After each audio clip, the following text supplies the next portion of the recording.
ایک مکان ہے، اس میں صرف ایک بیٹا اور ایک ماں، وہ بھی بوڑھی، اور اس کے علاوہ گھروں میں کوئی نہیں. لیکن جو بیٹا تھا وہ بڑی عمر کا تھا، شراب کا عادی تھا.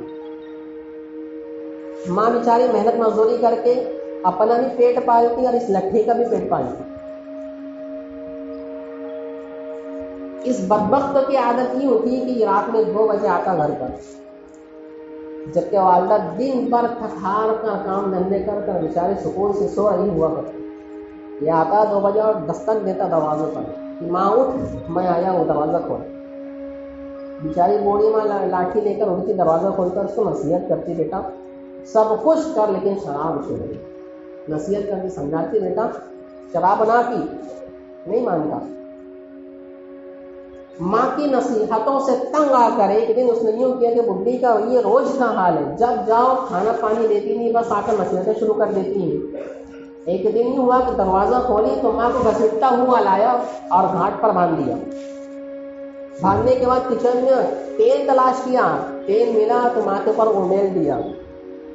کوئی مروت نہیں، کوئی تصور نہیں کہ میری ماں ہے، کیسی حالت میں ہے، کیسی خدمت اس نے کی. حتیٰ کہ اس نے ماچس بھی لگا دی، ماں جلنے لگی. جلتے جلتے ماں کی طرف سنو. ماں نے کیا کہا؟ ہم تم ہوتے تو حقیقتاً اپنی تکلیفوں کو بھول کر اسے گالی دیتے، اسے مارنے کے لیے دوڑتے، اسے برا بھلا کہتے. لیکن ماں تو ماں ہوتی ہے. ہر ایک کی ماں ایسی ہے، صرف وہ ماں ایسی نہیں، ہر ایک کی ماں ایسی ہے. ماں تو ماں ہوا کرتی، باپ تو باپ ہوا کرتا ہے.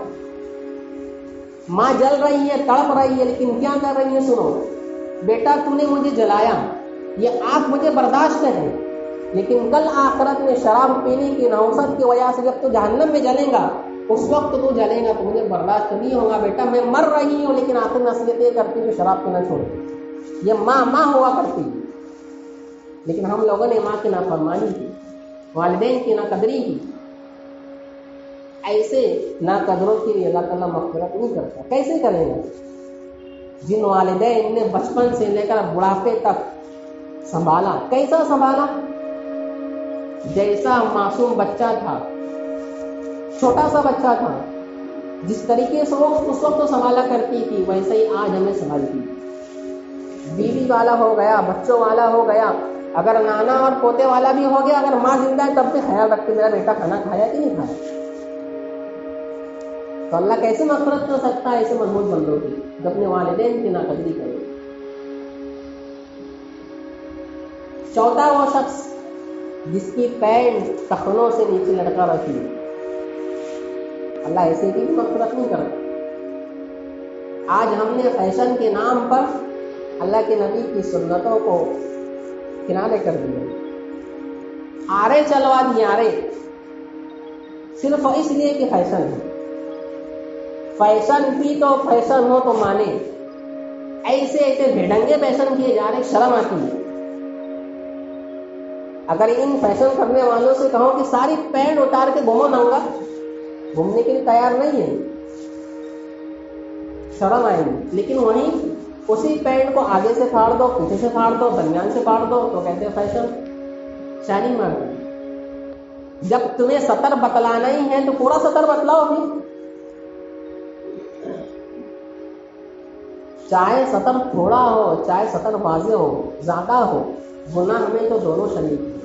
اللہ کے نبی صلی اللہ علیہ وسلم نے فرمایا تھا علی رضی اللہ تعالیٰ عنہ سے کہ علی، ایک مرتبہ آپ نے دیکھا کہ حضرت علی رضی اللہ تعالیٰ کی لنگی تہبند گھٹنے سے تھوڑا اوپر ہے. آپ نے فوراً کہا علی یہ حرام ہے، اسے چھپاؤ. سطر کسی کو دکھلانا یہ حرام ہے، گناہ کبیرہ ہے. تو فیشن تو الگ الگ ہے. فیشن یہ بھی ہو رہا ہے کہ ٹخنوں سے نیچے پینٹوں کو لٹکایا جا رہا ہے. ایسے بندوں کی اللہ اس رات مغفرت نہیں کرتا. پانچواں وہ شخص ظلم کرنے والا ہو، جابر ہو یا ظلم کی معاونت کرنے والا ہو، یا کوئی بادشاہ ہو اس کو ظلم کی طرف ابھارنے والا ہو، ایسوں کے لیے اللہ مغفرت نہیں کرتا. اور بھی تفصیلیں ہیں جن کی اللہ مغفرت نہیں کرتا. ہم بنتے ہیں، ہمارے اندر دو چیز ہیں، خیر کا مادہ بھی ہمارے اندر ہے، شر کا مادہ بھی ہمارے اندر ہے۔ جس طریقے سے اللہ نے انسانوں کو ہوا، پانی، مٹی، آگ سے پیدا کیا، یہ ہماری تخلیقی مادے ہیں۔ جناتوں کو بھی اللہ نے انہیں 4 چیزوں سے پیدا کیا، ہوا، مٹی، آگ، پانی۔ انسانوں کو بھی انہیں 4 سے پیدا کیا۔ فرق صرف اتنا ہوا کہ ہمارے مادوں میں مٹی کی کثرت، مٹی کو زیادہ شمار کر دیا، اسی لیے ہم کہلائے خاکی، مٹی والے۔ اور جنات بھی انہی 4 عناصر سے پیدا کیے گئے، لیکن ان میں آگ کا مادہ زیادہ ہوا، اسی لیے یہ کہلائے ناری۔ لیکن ان 4 کے علاوہ اللہ نے 2 چیز اور رکھی ہے، شر کا مادہ بھی ہمارے اندر رکھا ہے، خیر کا مادہ بھی ہمارے اندر رکھا ہے۔ جناتوں کے اندر بھی اللہ نے شر کا مادہ رکھا ہے، خیر کا مادہ رکھا ہے۔ ان 2 عناصر کی وجہ سے ظاہر سی بات ہمارے اندر غلطیاں ہوگی، کوتاہیاں ہم سے ہوگی، لیکن یوں مطلب نہیں ہے کہ جب غلطی ہو گئی، کوتاہی ہو گئی تو اسی پر مصر رہے، اسی پر اصرار کر کے ضد کر کے بیٹھا رہے۔ دوسرا طریقہ اللہ نے ہمیں توبہ کا دیا، استغفار کا دیا۔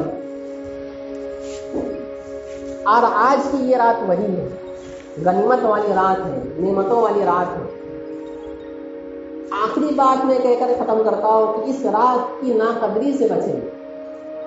جس طریقے سے جگہ کے بدلنے سے، زمانے سے بدلنے سے ثواب میں زیادتی بھی ہوا کرتی ہے اور ثواب میں کمی بھی ہوا کرتی ہے۔ جیسے کوئی بیت الخلاء میں بیٹھا ہوا ہے، اگر وہاں اذان دینا شروع کر دیں، وہاں سورہ رحمان تجوید کے ساتھ پڑھنا شروع کر دیں تو ثواب کے بجائے گناہ ملے، ناقدری ہے قرآن کی۔ اسی طریقے سے رمضان کا مہینہ آیا تو عبادتوں کا ثواب بڑھ جاتا ہے۔ تو مکان کے بدلنے سے، جگہ کے بدلنے سے ثواب میں کمی زیادتی بھی ہوا کرتی ہے۔ تو جس طریقے سے مکان، جگہ، زمانہ بدلنے سے ثواب میں کمی زیادتی ہوا کرتی ہے، اسی طریقے سے جگہ، مکان اور زمانہ بدلنے سے گناہ میں بھی زیادتی ہوا کرتی ہے۔ جیسے آج کی رات عظیم رات ہے، اس میں نیکیوں کا ثواب بڑا ہوا ہے، لیکن آج کی رات میں اگر کوئی گناہ کرتا ہے تو معمولی سے گناہ بھی پہاڑ کے برابر شمار کیا جائے۔ تو فضیلت کے ساتھ، احترام کے ساتھ اس رات کو گزارنا ہے، اور کسی کو بھی کوئی تکلیف نہیں دینا ہے، خاص طور سے برادران وطن کو۔ ہمیں ان سے کوئی لینا دینا نہیں ہے، ہمیں تو صرف اپنے رب کو راضی کرنا ہے بس۔ اگر ہمارے بچے شرارت کرتے تو پیار محبت سے بچوں کو سمجھائیں۔ ہم لوگ سمجھاتے نہیں ہیں، ہم لوگ دیکھ کر منہ موڑ کر آ جاتے ہیں، جس کا نتیجہ یہ ہوا کرتا ہے کہ حالات خراب ہوتے ہیں۔ اگر کوئی بدخلقی اگر کوئی کر رہا ہے تو ہم سمجھائیں، پیار سے نہیں کرائیں۔ تو خاص طور سے آج کی راتوں میں ان تمام عمل کرنے کی کوشش کریں اور اپنے بچوں کو سمیٹ کر رکھیں تاکہ حالات سازگار رہیں، حالات خراب نہ ہوں۔ اللہ تعالیٰ ہمیں کہنے سے سننے سے عمل کی توفیق عطا فرمائے۔ آمین وآخر دعوانا۔